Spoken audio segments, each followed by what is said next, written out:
Hey friends, it's Christal here, and today we'll be looking at the Swiff Audio WX-510 in-ear monitor wireless system. Now this video is going to be a little bit different from my usual product reviews, mainly because I haven't actually planned out everything I want to say in this video, which I would usually do for product review videos, but today's video is going to be a bit more of an actual unboxing and first impressions kind of video. As to why that is, let me give you guys a little bit of context on how this happened and how this came to be. Sometime back, Swiff Audio contacted me and they asked if I could do a simple demonstration video on their new product, which is this in-ear monitor wireless system. And it uses the 5.8 gigahertz frequency bandwidth, whereas the current in-ear monitor wireless system I use uses the 2.4. So I thought, okay, this is something different. Maybe I'll have less interference on a 5.8 device. And it also looked like a really cool product from the product images, but I wasn't sure how exactly it would look because as of the date of filming this video, the product has not yet been officially released to the market. So I couldn't find out a lot of information on it. I was basically just going off their kind of computer generated product images, but it seemed to look pretty cool and a small form factor and a very compact device. So I said, okay, let's check this out. And a while back, it arrived in the mail, and honestly, I was already pretty impressed just looking at the packaging. Now let me see if I can get it to catch the light. Can you see that there's these glossy parts of the packaging where the actual device is and also the brand logo? The rest of the packaging is matte, and just this little design detail made this look so much more high class and professional than just a simple plain packaging would. So that was already a win from the start. Then I opened it up, I took a glance at the actual device, and I was like, this looks really cool, and I want to share that moment with all of you. Though I can't share that first impression moment anymore, so I guess this is the second impression. But anyway, after I took a look at it, I basically just closed the box and was like, we are going to put this aside until I have time to film this video. And today I have some time to film this video, so it's time to actually open this up and see if it performs as well as it looks. Now, time to figure out how to get a flat lay kind of thing going with the camera. All right, and here we have the box. On the front here, it says that it's a 5.8G transmission. There is a 8,400 milliampere hour charging case. So this transmitter is also basically a portable battery or a portable charger. You can also charge your phone with it, which is completely unexpected, but not unwelcome. And it says the battery life is up to 20 hours, which is pretty crazy. That's about it for this box. And then when we open it, oops. Here we have the user manual. It's about 6 or 7 pages of instructions in here in a couple languages, but also looks very classy. Then we have the interior, and here's the product. And look at this thing. This is basically where I stopped opening the package because I was like, oh my goodness, this thing looks so cool. Partly it might be because this greenish blue teal color, let me remove this. This greenish blue teal color is pretty much my favorite accent color. If you've seen my YouTube video thumbnails, yeah, I like this color. So that's possibly just me. Anyways, in here we have, I'm going to assume, is the charging cable. Oh, that's cute. It's like a pretzel. But yep, USB-C to USB-C. Nothing too fancy there, but I like how intelligently this was just put at the top of the box. And once you remove that, this thing becomes so much easier to take out. I'm sorry, I'm just geeking out about good design because this is so well made and well put together. Anyways, here we have the transmitter, which is moderately hefty. It's not as heavy as my portable chargers, but it's got a little bit of heft to it. This is the power button. Long press that and it should come on. There we go. So on this side, this is where you would connect your monitor output. This thing here can take an instrument cable or it can take a male XLR. So for example, if I was running a line from a mixer, I would probably take the monitor out from XLR. But here at home, where I'm using an interface, I would take the output that's using a 1/4 inch, and it's great that I don't have to use any other converters. And if I want to use a 3.5 mm cable as well, there is also a line in over here. And then this is the aux or line switch, which you can toggle depending on what level your signal is going to be to reduce the signal to noise ratio. This is where you get to charge the unit, and apparently if you double press this, it shows you the charge, so it ships fully charged. Very cool. So those little dots there will tell you if it's like 25%, 50%, 75%, or 100% charged. At the moment, it seems to be full. Okay, so that's the transmitter / charging device. Oh yes, I forgot to, oh, here it is. This is where you would actually charge this with a USB power cable. So you just treat this like any portable battery, and I think you would be able to charge your phone through it. Let me just try that. Let's see, if I use this cable over here and plug it in over here. A satisfying click. And if I plug that into my phone, yep, we have charging. So if you forget to bring your charger for your phone, this thing is also going to double as a portable battery. Very cool. And here we have the actual units. Look at how tiny this is. Like, that is so small, and it looks so cool. Very classy. So this is another USB-C connector, so you can charge it through that port if you so desire. But for the most part, you can just put them in here and that charges it automatically. So this entire front thing is a little display screen. So holding this down, it said hold it for 2 seconds, but that was more like 1. Anyway, that turns it on. This up top here, that shows you that it's connected. This thing with the 4 blocks, I believe that's telling you which channel you're on. So this is currently on the 4th channel. You can use up to 4 of these together on each of these channels. And then in the middle here, we have the volume, and this is how much battery is in it. So this entire thing here is the volume knob. And this is such a great design because usually when you're plugged in, all you need to switch is the volume, and you just need to turn this entire dial. So if this is like at your side, you don't have to fiddle around to find some small dial or buttons anywhere. This is where you would plug in your in-ears. There's a little clip at the back to clip it to your belt or pocket or something. Brand is kind of out of the way at the bottom, which is nice, so that when you actually look at this, it just looks really sleek. And that's about all there is to it. So to turn this off, you just hold down the front and it's off. I mean, the only downside I would say is that a glossy screen keeps fingerprints on it, but you know, not something you can't fix with a bit of cleaning. Preferably with an actual cleaning cloth. Okay, cool. So if I want to get this connected to my audio interface, pretty much all I need to do is run a 1/4 inch from my output into here, and this thing should work. So let's try it out. But actually, before we do that, let me just reassemble the box. Like, can I just say again, this packaging is so well done. Like, solid box here. This thing, it fits in super nicely.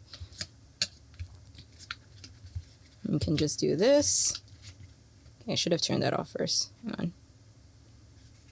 So you just hold that power button to turn it off, which is this bit here.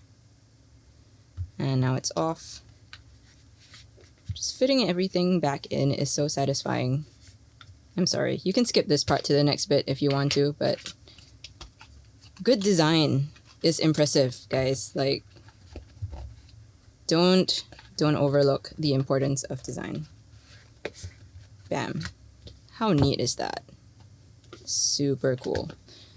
Anyways, I feel the satisfaction of just having like assembled a piece of Lego or something, but I'm just gonna open this up again and try it out.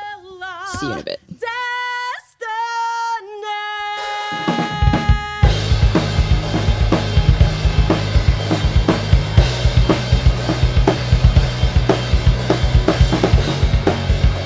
Alright, so I just finished trying out the Swiff WX-510 wireless IEM units, and they were pretty easy to set up. Basically, for the transmitter, what I needed to do was grab my 1/4-inch cable over here, plug it into the transmitter, and the other end is coming from the outputs on my audio interface, and turn this on. Turn the receiver on, and it's pretty much good to go. Of course, we have to plug in as well the in-ear monitors, so that's 3.5 mm over here. Plugging this in, and now I get sound coming out from my in-ears without having to directly plug into my interface. Now, to just get the downsides over quickly, what I did notice was once I turned this on, I can hear a high-pitched hum, like a really high sine wave kind of sound. It's pretty soft, but it's also pretty irritating when there is silence going on. So this is something that I did not notice in a wireless IEM units that use the 2.4G frequency band. And from my understanding, 2.4G is the more crowded network, but it has a greater range, whereas 5.8 has a slightly lesser range or shorter range, but it's a slightly less or typically less crowded network. So I'm not sure if this high-pitched whine sound is because of some interference happening in my studio. I haven't tested this outside or in any live gig settings yet, so I can't comment on that.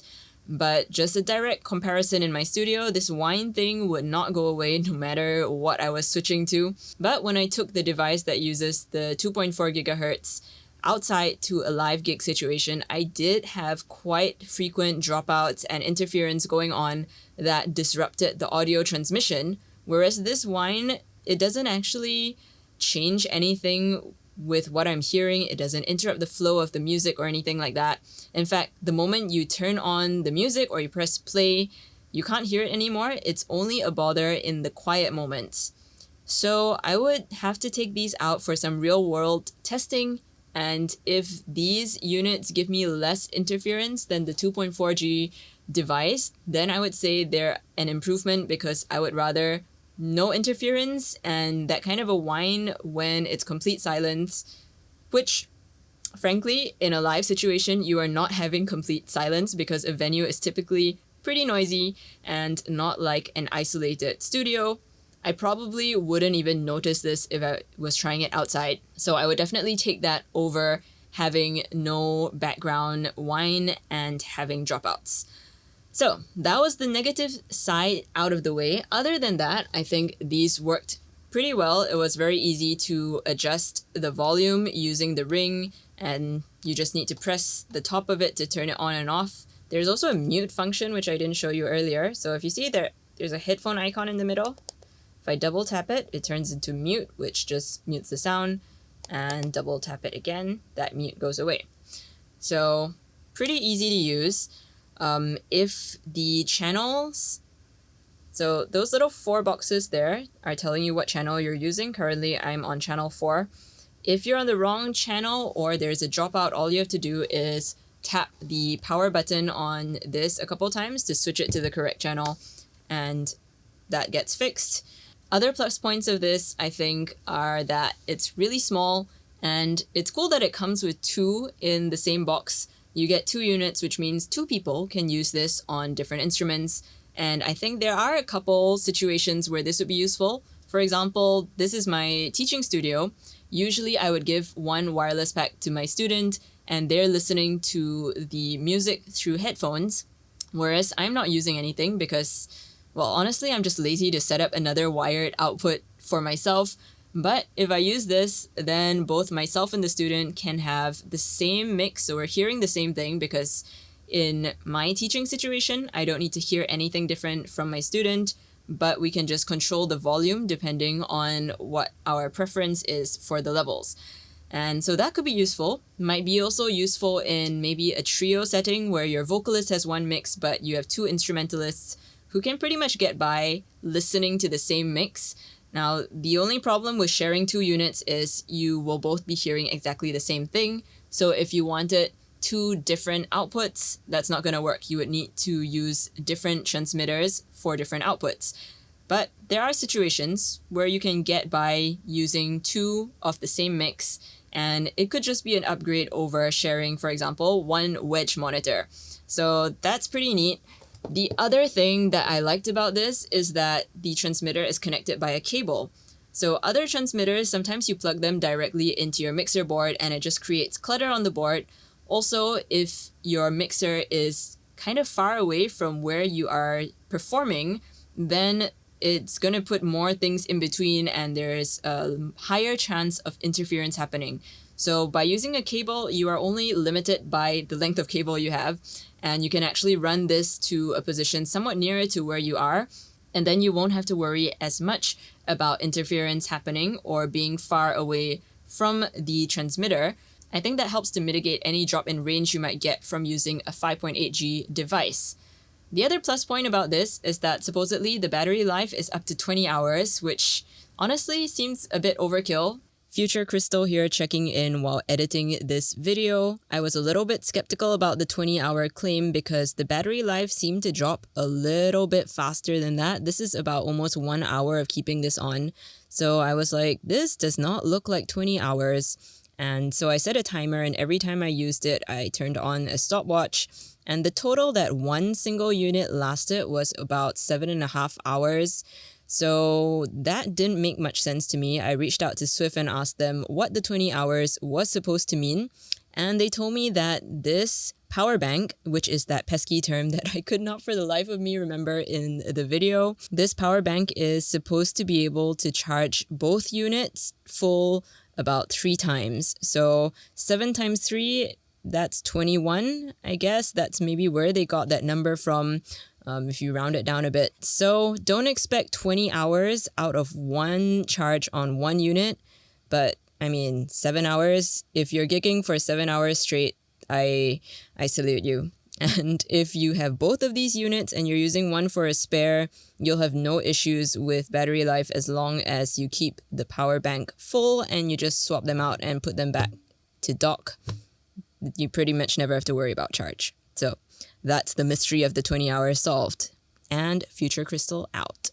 And of course, the transmitter device is also a portable battery. So you can recharge your phones or iPads, anything like that, as long as you have your USB Type-C cable. That is a slightly more modern type of connection that will suit a lot of devices, and most of us have plenty of our USB Type-C cables lying around, so that will not be a problem.